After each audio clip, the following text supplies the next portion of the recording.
Hello everyone, in this video I'm going to show you how to fix shaking video in Capcut.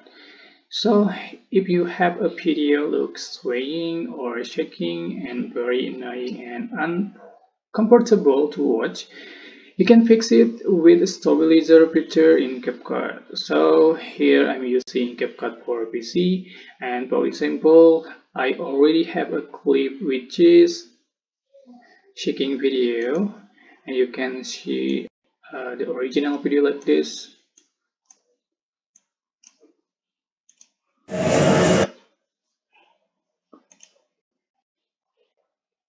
It's very swaying and shaking.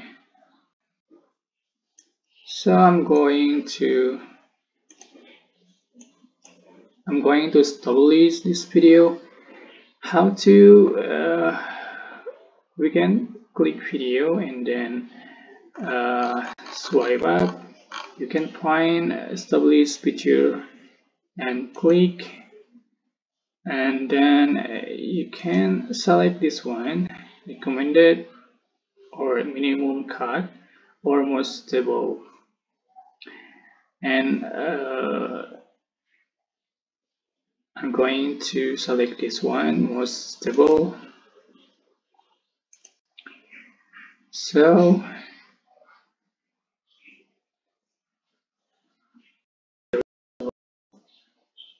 I think it's better than before. Yeah, I think it's better than before.